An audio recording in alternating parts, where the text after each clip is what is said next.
Hello and welcome back, everyone. So today we'll be talking about the glorious foxglove, a plant that blooms in June, and the most common type are biennials, meaning they grow their first year, bloom their second year, and then go ahead and die. Now, there are some perennial foxgloves out there. However, they're not as common as the biennials, but don't let that discourage you, because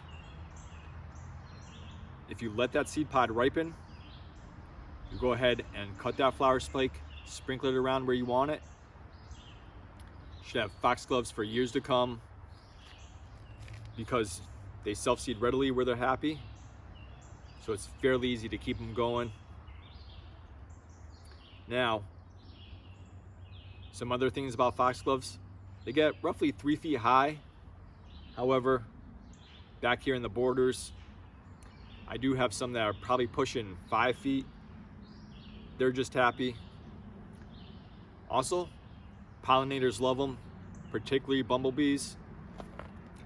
They'll go ahead and climb in that long tubular flower to get to that rich nectar. And if they can't do that, they go ahead and bite the flower closest to the stalk to get that delicious nectar. Now, foxgloves are poisonous, just like most plants. So don't think they look scrumptious and go ahead and take a bite, because they actually use foxgloves in heart medication. So that'd be a very, very bad day. And if you're worried about pets or small children, go ahead and plant them maybe a little bit further in your borders if you're really that worried.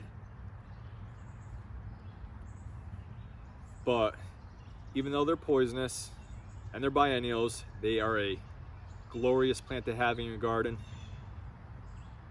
Not to mention, if you have a problem with, let's say, tomato hornworm, slugs, they leave this plant alone because guess what?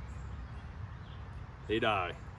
So keep that in mind, especially if you have some susceptible plants. Maybe you should go ahead and plant some foxgloves around them. Help discourage those slugs, tomato hornworms, whatever, because they just don't like them at all. And like I said, they would die as well. Now, I would call foxgloves a beginner plant. One, because they're just so easy to grow. And if you don't want to go to the nursery, buy one. They're extremely easy to start from seed. I start them in a 50-cell tray with potting soil. Sprinkle the seed over the top of the potting soil. It's like fairy dust. Put a little bit more potting soil over them, water them in, and just wait. But when is the perfect time to start foxglove seed or plant them out? Now, I'm in zone 6B. I've experimented with this, and I would say even if you start them early, go ahead and plant them in September, October.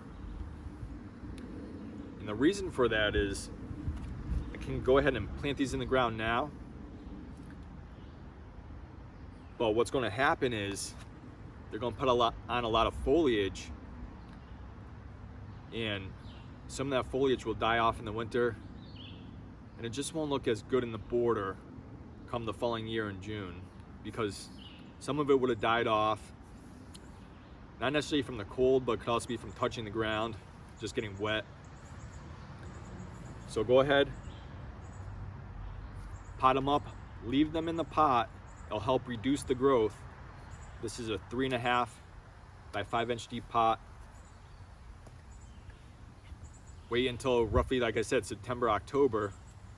Plant them out. They'll stay relatively small. And then come the following spring, they'll just burst in the growth. You'll be amazed if you've never grown foxgloves how quick they grow and flower. Because they are biennials, And kind of like annuals, they're going to grow fairly quickly. Help set seed and continue the next generation, if you will. So if you like pollinators, if you like beautiful spikes of flower, if you like a plant that's easy to grow, like very easy to grow, or even a plant to help keep pests at bay, or if you have a lot of pests like slugs and snails, go ahead and give Foxgloves a try. You won't regret it. You don't have to stake them, and they come in a wide variety of colors. So thanks for joining me, everyone, and until next time, bye-bye.